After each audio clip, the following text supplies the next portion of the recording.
Franck Ferrand sur Europe 1, au cœur de l'histoire.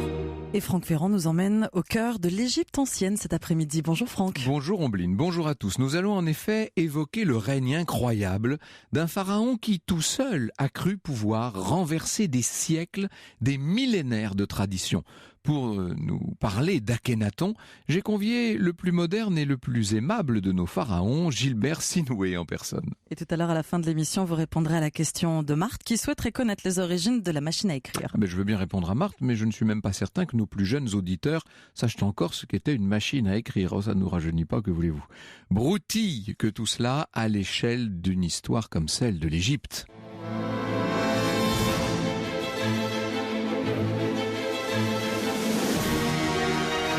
Europe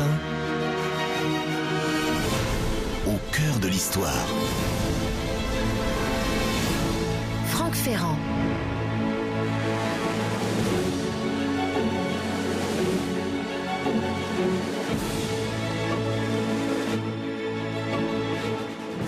Ce qu'il y a de plus célèbre chez Akhénaton, c'est son épouse, Néfertiti, dont les traits admirables ont été immortalisés par un célèbre buste du musée de Berlin. Problème, si l'on en croit Henri Stirling, qui est un historien de l'art d'Alexandrie, si on en croit, ce buste serait un faux.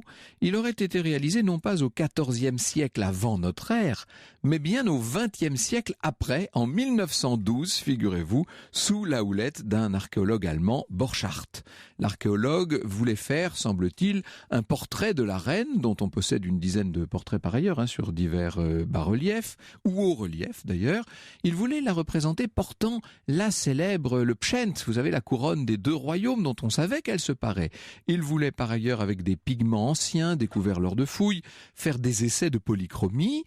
Et il se trouve que lors d'une visite princière, il y a des souverains saxons qui viennent visiter le chantier de fouilles, qui tombent en admiration devant ce buste, le 6 décembre 1912.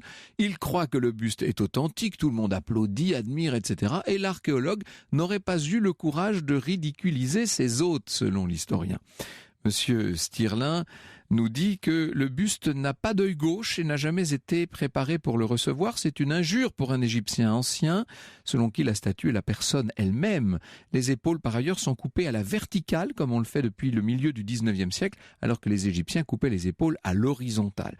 On a accentué les traits d'une manière qui rappelle le style de l'Art Nouveau, nous dit l'historien de l'art, selon qui on ne peut dater scientifiquement la pièce parce qu'elle est en pierre recouverte de stuc. Les pigments qui sont datables sont véritablement anciens, ça personne n'en a jamais douté. Nous ne mettons pas dans nos vitrines des œuvres douteuses pour les quelques 700 000 visiteurs que nous recevons chaque année, a réagi le directeur du musée égyptien de Berlin, Dietrich Wildung, qui réfute évidemment totalement les conclusions de Stirling. Alors en attendant de revenir avec Gilbert Sinoué sur cette affaire du buste de Néfertiti, laissez-moi vous présenter son mari, un des personnages les plus fascinants de l'histoire de l'Égypte, qui pourtant n'est pas avare en grande figure, le roi Amenhotep IV, que les Grecs appelaient Amenophis IV, et qui ne va pas tarder à se donner lui-même le nom d'Akhénaton. Akhénaton, l'adorateur d'Aton, ou si l'on veut une traduction très littérale, l'esprit efficace d'Aton. Ce pharaon n'en finit pas d'alimenter le débat. On sait que l'écrivain catholique Daniel Rops voyait en lui le premier instigateur du monothéisme, même si aujourd'hui ça n'est plus l'avis général des archéologues. Mais c'est la grande question, c'est ce qu'il y a de plus passionnant, bien entendu. Est-ce que cet homme a inventé le monothéisme, et même est-ce qu'il est en quelque sorte une sorte de prophète qui aurait été en lien avec la divinité? Vous avouerez que la question est assez extraordinaire. Akhénaton est en tout cas le plus connu des pharaons d'une dynastie phare, la 18e. Alors il faut savoir qu'avant l'installation de cette dynastie, des étrangers, les Hyksos, avaient progressivement infiltré les rouages de l'administration égyptienne pendant plusieurs générations et finalement, ils ont installé leur propre royauté vers 1710 avant Jésus-Christ. C'est ainsi que se crée l'étrange 15e dynastie. Alors, qui sont-ils, ces étrangers venus prendre peu à peu possession du delta? On les considère généralement comme issus de tribus bédouines originaires d'une région que les Égyptiens appelaient Redjenou, c'est-à-dire en gros la Syrie-Palestine. Ils adorent d'ailleurs un certain nombre de dieux du panthéon égyptien, à commencer par le dieu Seth. Il s'empare de Memphis en 1650, seulement à partir de cette date, donc milieu du XVIIe siècle avant notre ère. Plus au sud, une nouvelle dynastie de pharaons émerge des brumes de l'histoire, la 17e. Alors vous allez dire entre la 15e et la 17e, où est la 16e? On va pas en parler de la 16e, c'est une petite dynastie qui ne règne que sur une toute petite partie du territoire égyptien. La 17e donc, composée d'Égyptiens, du cru, va entrer en lutte contre les Hyksos. Le nouveau centre de cette royauté n'est encore qu'une petite cité, mais alors appelée à un destin extraordinaire, la cité de Thèbes. 3 souverains sont associés à cette lutte contre le nord. Sekenenre, qui engage le combat au sens militaire du terme contre le souverain Hyksos. Son successeur, Kamosé, qui est le dernier souverain de la 17e dynastie. Il poursuit la lutte entamée par Sekenenre et il réussit à approcher de la capitale des Hyksos, mais sans s'en emparer. Et c'est son frère, Ahmosis, qui va inaugurer la 18e dynastie. Dès la 11e année de son règne, il reprend le combat contre les Hyksos. L'un de ses premiers gestes, c'est de restaurer le temple de Memphis. Il va remettre de l'ordre dans l'administration. On va dire tout simplement qu'il est en train de restaurer la royauté sur l'ensemble des frontières du double pays. Il crée les bases d'un nouvel empire. Et alors là, c'est toute la succession des grands souverains de la 18e dynastie, les plus connus peut-être, avec les Ramessides. Bien sûr, Thoutmôsis Ier, roi conquérant, Thoutmôsis II, qui est un roi un peu falot, mais dont l'épouse, Hatshepsut, va devenir la seule femme pharaon à part entière de toute l'histoire d'Égypte, un personnage extraordinaire.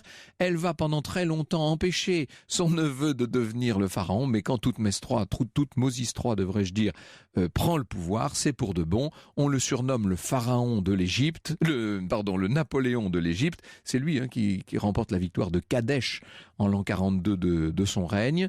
Il meurt 11 ans plus tard. Lui succèdent 3 pharaons, dont le 3e, Amenhotep III, est considéré comme celui qui aura le règne le plus florissant peut-être de la dynastie, c'est sûr, mais peut-être même de toute l'histoire d'Égypte. Ce long règne de 38 années va marquer l'apogée en quelque sorte de cette civilisation pharaonique extraordinaire.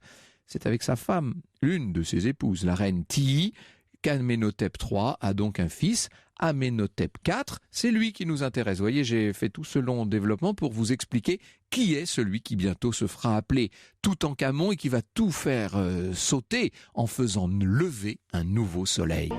Un extrait de l'opéra Roméo et Juliette de Gounod, Roberto Alagna sur Europe 1 avec Ah, lève-toi soleil. Nous serons de retour dans un instant au cœur de l'Égypte antique avec vous, Franck Ferrand, pour continuer d'évoquer Amenhotep IV, futur roi Akhenaton. L'histoire sur Europe 1, c'est avec Franck Ferrand. Franck Ferrand, 14h, 15h sur Europe 1. Le célèbre pharaon de la 18e dynastie, Akhenaton, est au cœur de l'histoire et nous revenons avec vous, Franck Ferrand, sur le début du règne de celui qui s'appelle encore Amenhotep IV. C'est quand même une histoire qui est vieille de 34 siècles. Vous imaginez ça? Quand même fascinant. Vous comprenez qu'on ne puisse pas avoir toujours de précision très grande sur les dates, par exemple. On pense notamment que c'est lors de la 4e ou de la 5e année du règne d'Amenhotep IV que commence à se manifester un certain nombre de changements en profondeur dans la société, à la cour, dans l'administration même de l'Empire. Le pharaon semble s'adonner entièrement au culte d'Amon, dans un premier temps, le protecteur de la dynastie, et le roi va substituer à ce culte celui d'Aton, cette divinité du disque solaire, manifestement très visible, bien entendu, puisque c'est de lui que tout procède. Amon, c'est le dieu caché. Aton, c'est le dieu solaire. La rupture va être grande avec la tradition religieuse, va être grande avec le clergé d'Amon, qui à l'époque est d'une très grande puissance. Nous y reviendrons tout à l'heure, évidemment, avec Gilbert Sinoué, parce que c'est au cœur même de toute cette affaire. C'est le moment où l'on va installer une nouvelle capitale qui va devenir la capitale d'Aton, Akhétaton. On tire un trait sur Thèbes, sur Karnak, sur le gigantesque temple dédié au dieu caché. Le pharaon préfère donc fonder cette nouvelle cité sur le site actuel d'Amarna. L'Amarna, c'est donc c'est pour ça qu'on parle de la révolution amarnienne. C'est pour visiter aujourd'hui les restes, les vestiges de cette extraordinaire cité sortie de rien, il faut se rendre à Tel el Amarna. Alors Philippe Bayet nous explique qu'Aton n'était quand même pas un dieu inédit dans la religion égyptienne. Dès le règne de Thoutmôsis Ier, par exemple, on observe tout un culte à Aton qui est compris comme une énergie cosmique subtile, une puissance créatrice qui ne se réduit pas à la forme extérieure du soleil, bien que ce disque solaire tel qu'il se montre au moment du couchant, vous savez, c'est magnifique dans ces pays d'Orient, hein, ce grand soleil rouge, presque rose qui descend comme ça à l'horizon, même on a l'impression de pouvoir le toucher. Néanmoins, bien entendu, dans toute sa gloire, dans toute sa pureté, il est la manifestation d'un Dieu qui remplace d'une certaine manière tous les autres. Et c'est là que se pose la question du rôle personnel joué par Akhénaton dans cette affaire. Nous sommes en présence d'un pharaon mystique qui se présente comme le fils de l'éternité sorti du soleil et qui se dit en relation personnelle, en relation directe avec le nouveau Dieu. Comme l'écrit François Daumas, je le cite, « Le Dieu était juridiquement et métaphysiquement l'héritier et le lieutenant du Créateur unique. Il est même le seul à pouvoir adorer vraiment son Dieu, car celui-ci l'a informé lui seul de ses desseins et de sa puissance, sans doute lors de l'expérience initiale qui a fixé le sort du règne. Il y a donc bien dans cette affaire, si l'on en croit en tout cas un certain nombre des exégètes des textes antiques, il y a bien ce qu'il faut appeler une révélation, avec la prise de conscience par ce pharaon de la primauté d'un dieu qui vient littéralement balayer le traditionnel panthéon égyptien. Il y a une prière d'Akhénaton au dieu Aton que nous avons conservé grâce à tous ces bas-reliefs, à tous ces hiéroglyphes sur le site de Tel El Amarna qui nous dit « Tu es dans mon cœur et nul autre ne te connaît sinon ton fils Akhénaton. Dans tes desseins, tu lui as donné la sagesse et par ta puissance, les êtres sont dans ta main. » Vous vous rendez compte quand même, ça fait beaucoup penser à d'autres textes infiniment plus récents, à des textes de religion monothéiste, bien sûr. C'est par toi aussi, poursuit la prière d'Akhénaton, que la beauté se contemple jusqu'à ce que tu disparaisses à l'Occident et tout ce qui est sur la terre. C'est toi qui l'as fait lever pour ton enfant, celui qui est né de tes membres, le roi vivant dans la vérité.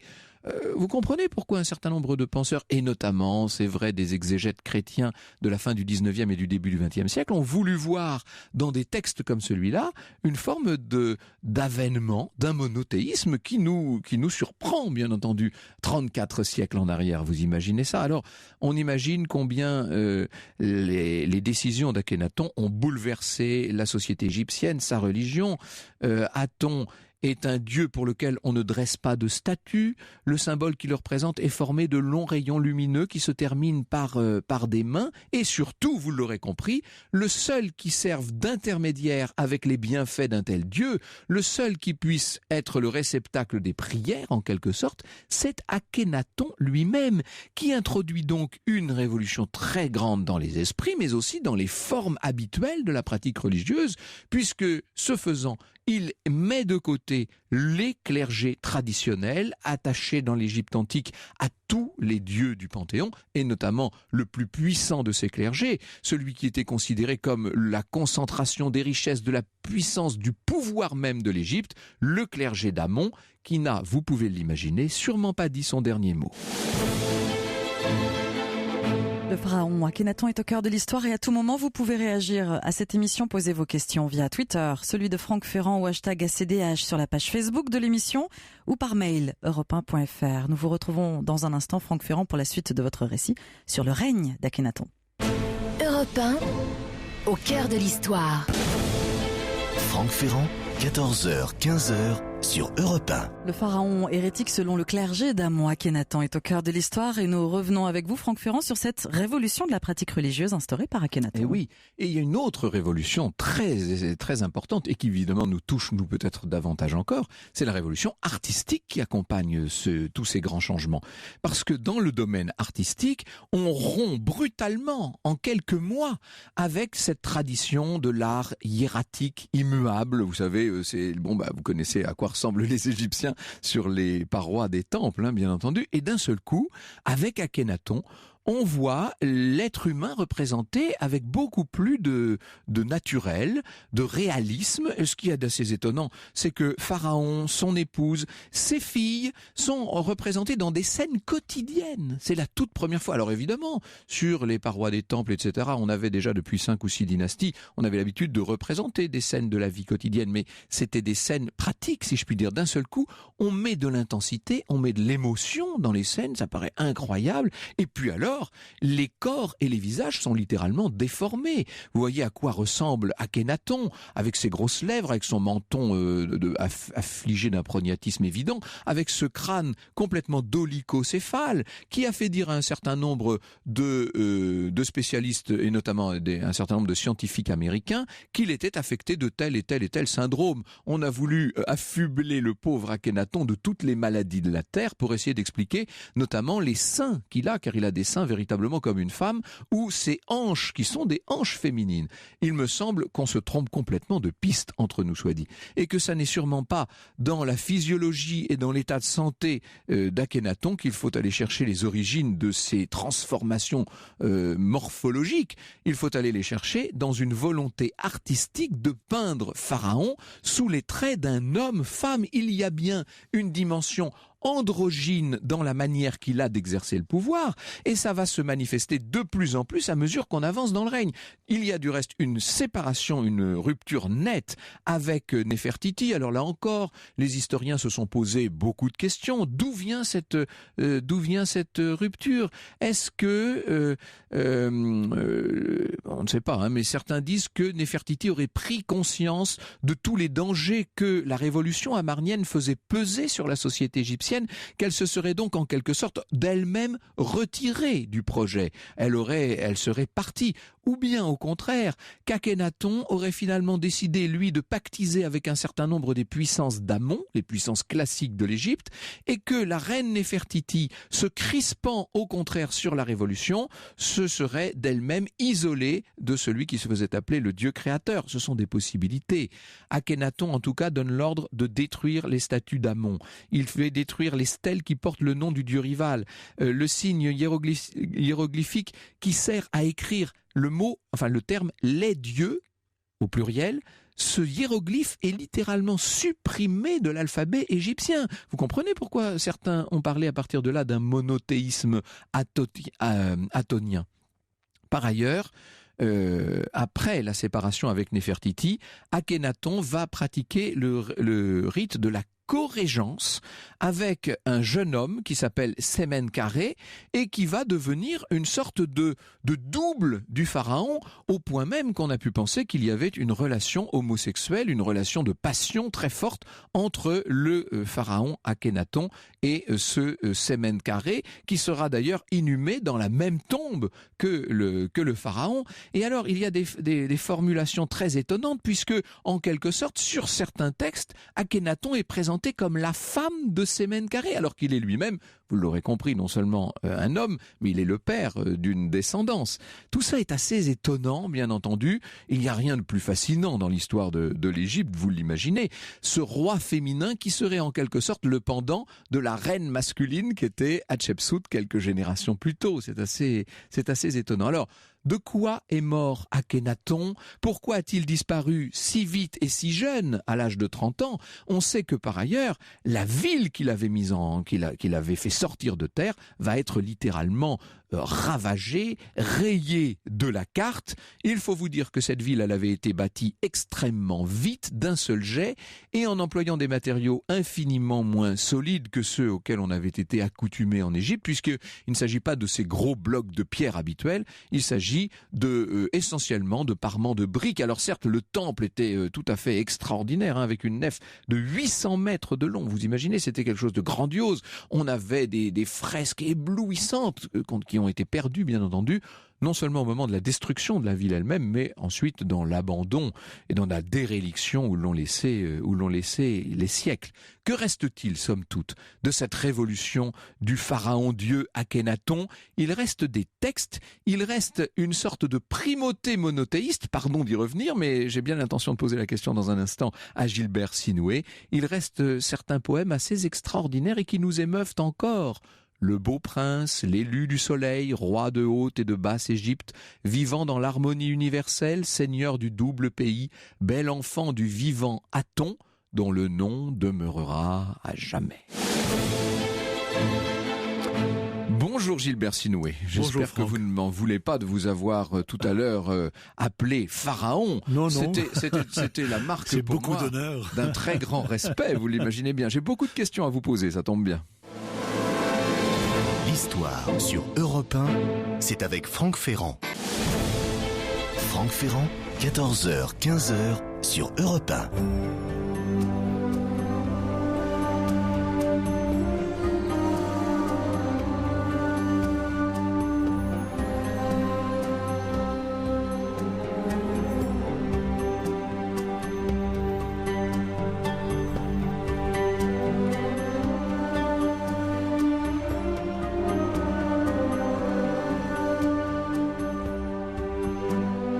Extrait de la bande originale du film d'animation Le Prince d'Égypte, une musique signée Hans Zimmer. Sur Europe 1, le pharaon Akhenaton est au cœur de l'histoire. Vous recevez Franck Ferrand, l'écrivain Gilbert Sinoué, auteur de Akhenaton, le dieu maudit, aux collections Folio Gallimard. Et oui, effectivement, c'est bien sûr qu'il était Dieu par sa fonction de pharaon, mais il était aussi peut-être Dieu par la dimension prophétique qui s'attache à son destin. C'est quand même assez extraordinaire, ça, Gilbert Sinoué. Est-ce que, d'une certaine manière, Akhenaton pourrait être considéré comme un des premiers prophètes ? C'est une question qui se pose. À mon humble avis, c'est une évidence. Qu'il ait inventé ou créé le monothéisme dans le sens contemporain du terme. Aujourd'hui, les égyptologues refusent cette idée. On va très loin, oui. on va très loin. Mais qu'il ait donné la primauté à un des dieux égyptiens, c'est une évidence. Et là, cette primauté affleure le monothéisme, effectivement. Il faut savoir aussi que c'est un homme qui était d'une telle humanité et d'un tel humanisme qu'à l'encontre de ce qu'on peut imaginer, il n'a jamais voulu imposer de force son Dieu, Aton. La preuve étant, c'est qu'il quitte Thèbes. S'il voulait imposer le monothéisme dans le sens absolu, il aurait guerroyé. Comme un pharaon qui quitte sa capitale pour aller en créer une autre, pour aller tout seul adorer un seul Dieu, c'est l'histoire la plus extraordinaire de l'Égypte, ça quand même. Donc, pardonnez-moi l'expression, il leur fout la paix. C'est ça. Il s'en va. Vous voulez continuer à adorer vos petits dieux, etc. Thoth, Amon et les autres, vous pouvez le faire. Et en fait, alors que lui était à Tel El Amarna, l'Égypte continue à vivre sa vie avec ses petits dieux. Ça, c'est aussi un exemple. Mais c'est effectivement l'idée de la primauté d'un dieu sur les autres est très proche du monothéisme. Et vous avez cité tout à l'heure la prière à Aton. On ne peut pas ne pas s'empêcher de trouver des réminiscences avec le Notre Père. Oui, bien sûr, tout simplement. Oui. Il y a effectivement quelque chose d'assez extraordinaire là-dedans. Alors, on dit que Moïse aurait pu être en quelque sorte le point de jonction avec les religions du livre. Hein. Oui, c'est une théorie. On a imaginé que, il est évident que la fin d'Akhenaton est sûrement sanglante. Il faut savoir qu'à un moment donné, ce ne sont pas seulement les prêtres d'Amon qui étaient foudrages. Et s'ils étaient foudrages, c'est qu'on les avait touchés dans le plus sacré, c'est-à-dire l'argent. Et bien sûr. Hein. Puisque toutes les offrandes... Ils percevaient les impôts, faut pas oublier. C'était énorme. La fortune des prêtres d'Amon était énorme. À partir du moment où il leur dit non, maintenant c'est Aton, là il y a eu une grosse colère. Et les généraux ont commencé à être foudrage, entre autres Horemheb, qui a pris on va en parler, cette succession. Si vous voulez d'ailleurs, on va parler dans un instant bien sûr d'Horemheb, on va parler de Semenkaré, on va parler bien sûr de Néfertiti, tous ces personnages, la reine Ti, tous ces personnages du règne d'Akhenaton. Mais réglons peut-être, si vous voulez, cette dimension religieuse, là, voilà, c'est ça. Alors, vous aviez parlé de Moïse tout à l'heure. Oui. Effectivement, on pense qu'après la chute de Tel El Amarna, quand cette ville s'est trouvée menacée, qu'on a senti que c'était la fin, il semblerait que quelques prêtres des fidèles d'Aton se soient enfuis, et parmi lesquels il y aurait eu un certain Moses qui veut dire simplement fils d'eux. Ahmosis, etc. Toutmosis. Voilà. Et ils auraient fui vers le Sinaï. Et là, ils auraient emmené avec eux les traditions égyptiennes, c'est-à-dire, entre autres, la circoncision, qui date de 3500 ans avant Jésus-Christ, et évidemment l'histoire du Dieu qu'on ne révèle pas, qui n'a pas de nom, et qu'on ne figure pas. Et c'est très proche du judaïsme, effectivement. Mais ça reste une théorie. Je voudrais pas que tout à coup les auditeurs se mettent à nous assaillir Oui, bien sûr. Il faut toujours faire... Mais vous savez, nous avons des auditeurs très ouverts d'esprit. C'est ce qui caractérise cette émission. Nous parlons d'événements qui se sont déroulés il y a 34 ou presque 35 siècles. Donc, évidemment, tout ça est toujours sujet à caution. On a très peu d'éléments sur les débuts et sur la fin du règne d'Akhénaton. C'est faut le dire. Sur les débuts, on pense qu'il a co-régné avec son père, Amenhotep III, pendant 12 ans, dit-on. Hein, c'est ça. Alors, on ne sait pas, en fait. Il aurait pu y avoir une co-régence, déjà, avec son propre père. C'est une possibilité, mais alors vraiment, c'est un pharaon qui ne pose que des questionnements. Oui, on n'a pas de réponse, on est dans le flou. On sait qu'il n'a pas régné longtemps, 12 ans. Alors, il règne en tout 18 ans, et la révolution dure 12-13 ans. Hein, c'est ça, voilà. Donc, ça n'a pas été énorme. Cela étant...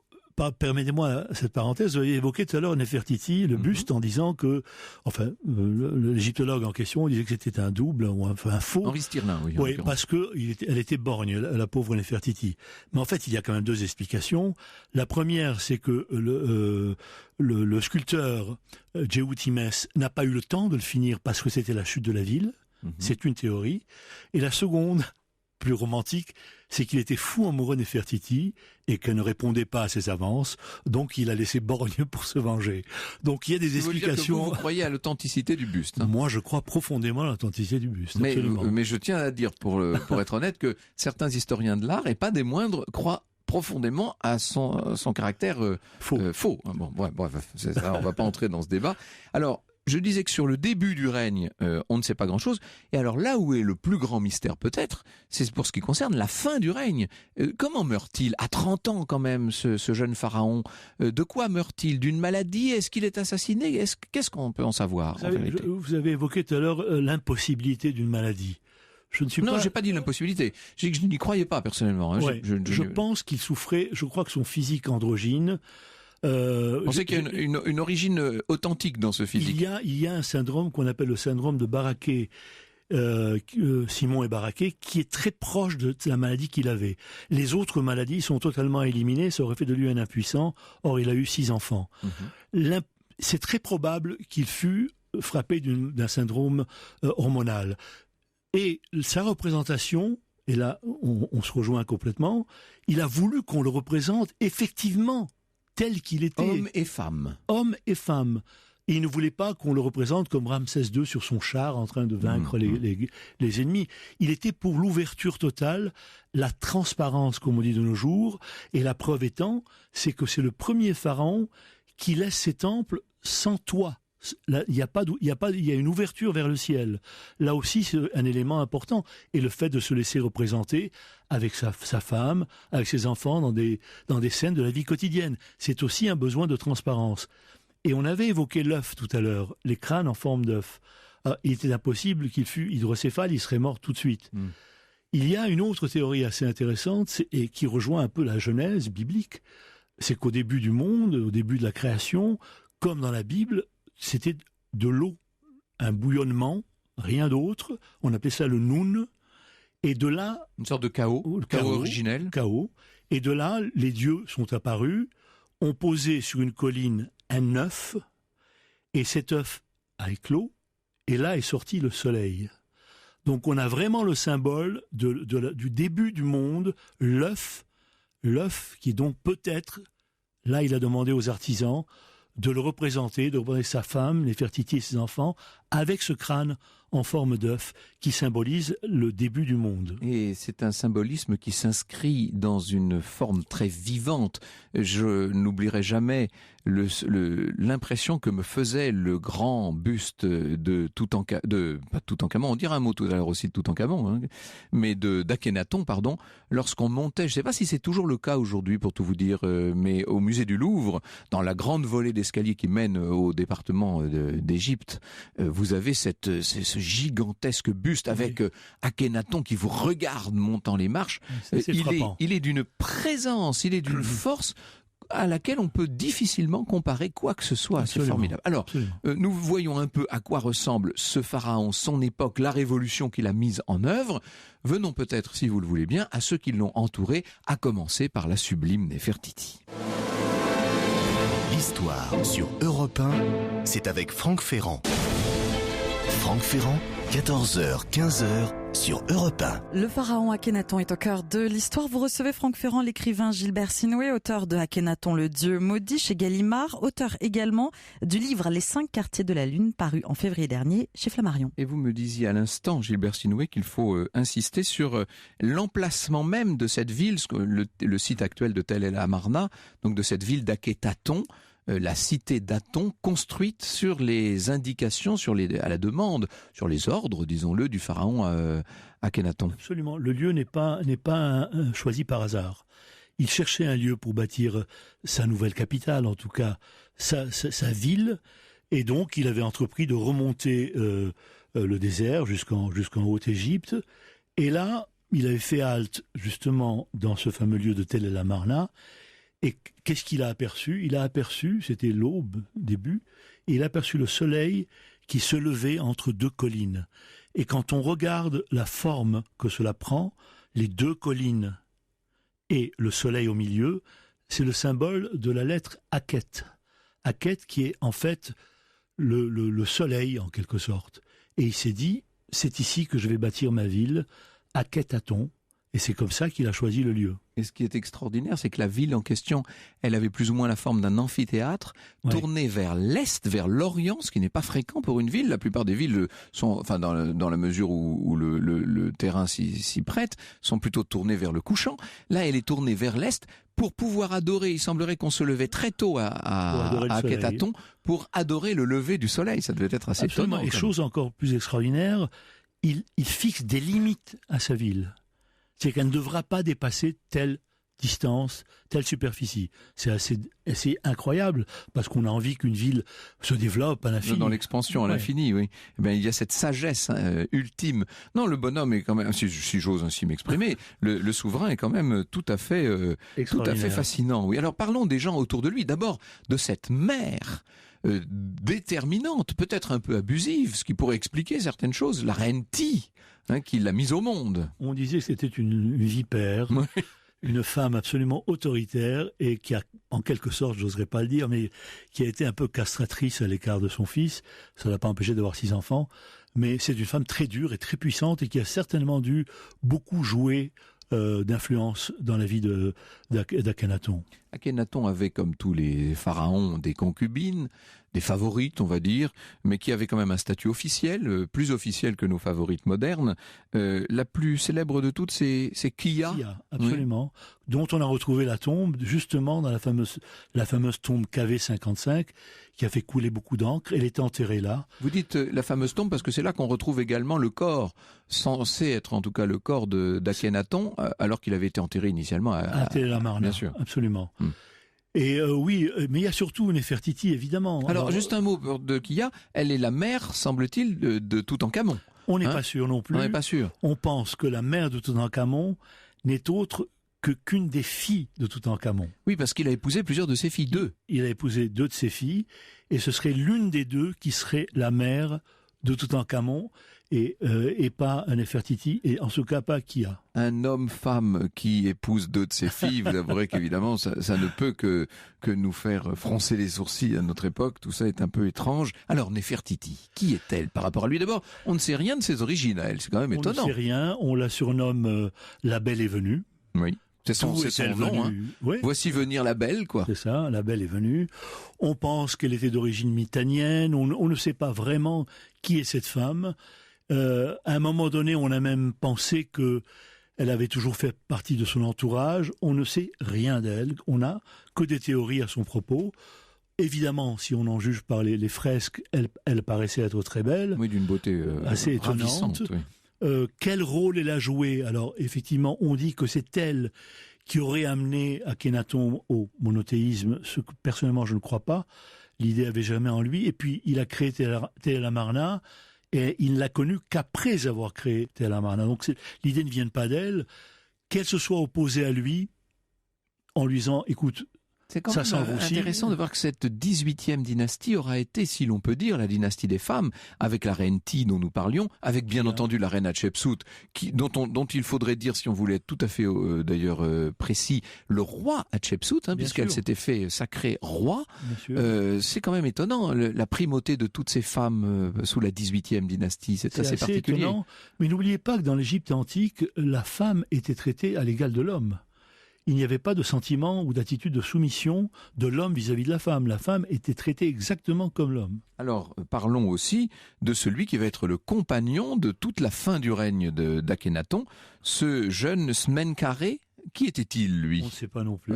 Bon, ben voilà, on n'est pas plus avancé. Des mauvaises langues ont dit que c'était lui, la belle, oui. qui était venu. On ne sait pas vraiment d'où il arrivait. C'était probablement un messager, dit-on, qui était porteur de lettres pour Akhénaton. Akhénaton serait tombé éperdument amoureux de ce garçon et aurait même co-régné à ses côtés pendant jusqu'à la fin de son règne. Oui, puisque... Et ça aurait été d'ailleurs l'une des raisons de la grosse colère de Nefertiti. Parce qu'il faut préciser qu'il avait surnommé... On peut la comprendre en même temps. Oui. Il avait surnommé Smenkhare en lui donnant, je n'ai plus les noms en tête, les mêmes noms que Nefertiti. Il l'avait surnommé des mêmes noms que Nefertiti. Sorte de... Voilà. Il l'avait adoubé en quelque sorte reine d'Égypte. Oui. Et d'ailleurs, au moment de l'inhumation... il était enterré en posture féminine, oui. Avec le bras gauche replié sous la poitrine. Tout ça est quand même assez sidérant. C'est fou.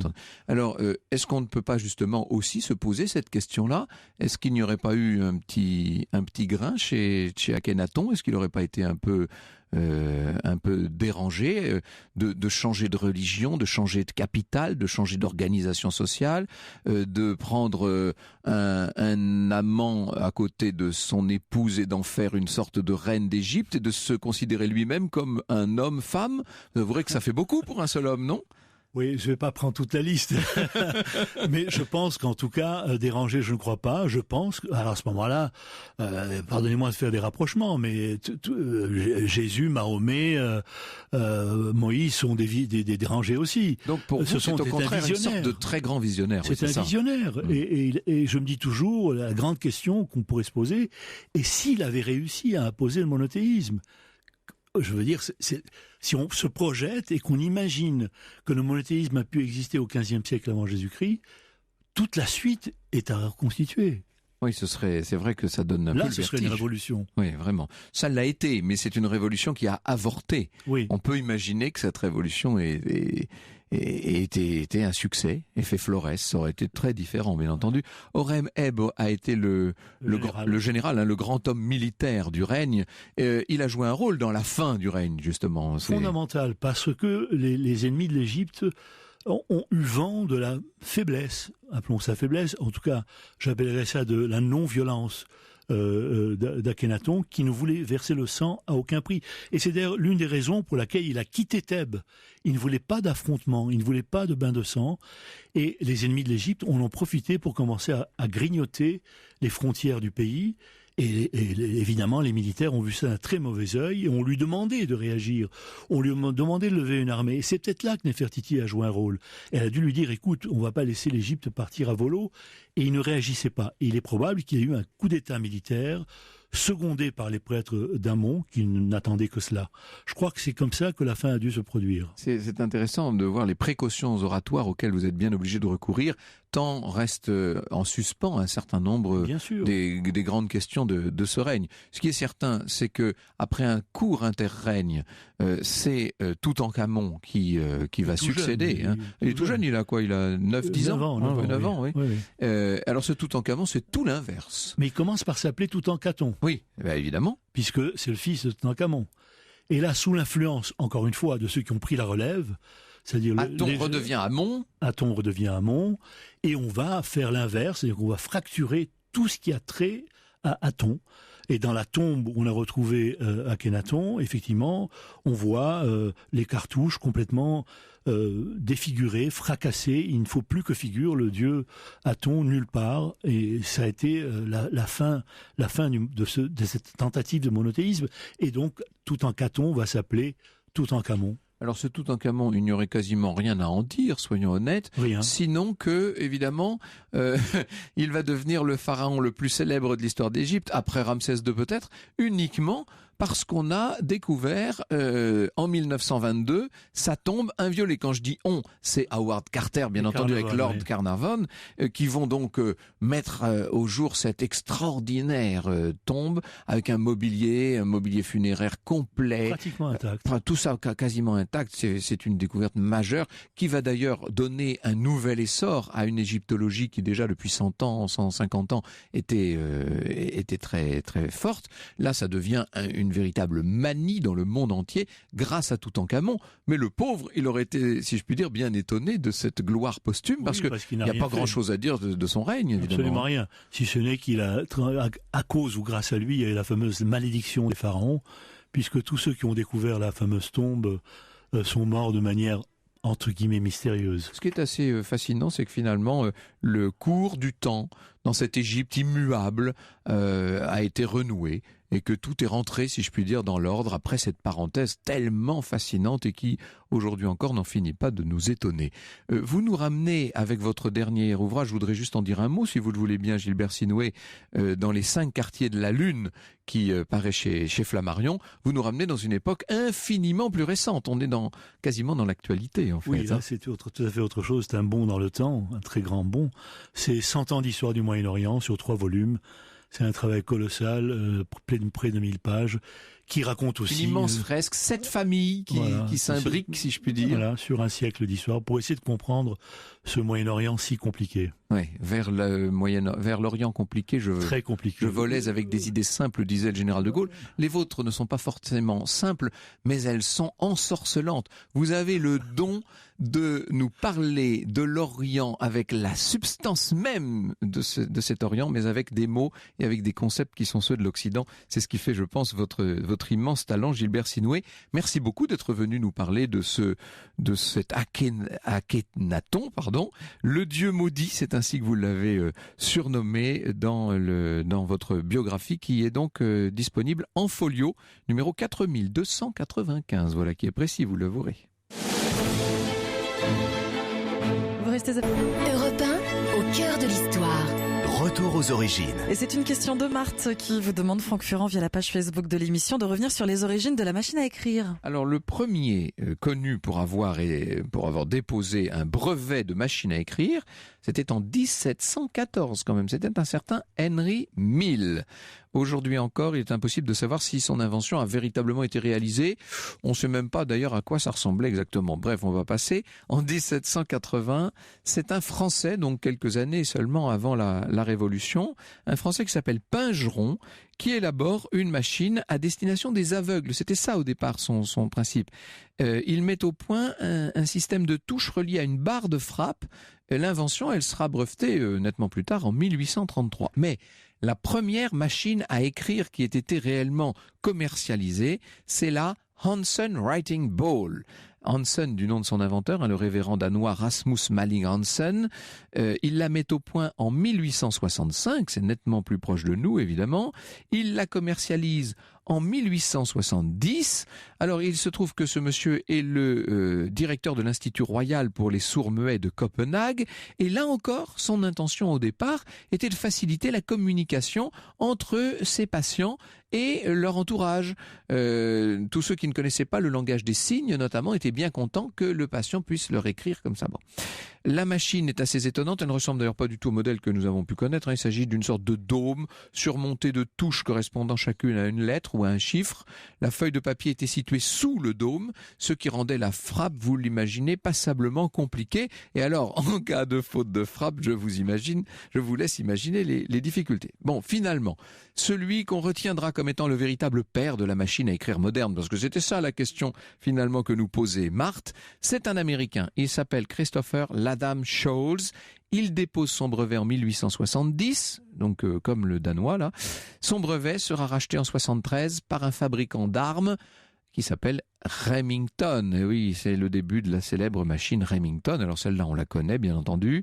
C'est la fin de la guerre de sécession, en 1865. Il faut trouver un moyen de se renouveler. La marque réalise déjà des machines à coudre. Elle se dit que des machines à écrire, pourquoi pas. Donc la Remington Model 1 débarque en France en 1883. On peut dire qu'elle ouvre une ère nouvelle, celle peut-être tout simplement de la multiplication de la paperasserie. Pardon de finir sur cette note un peu triste.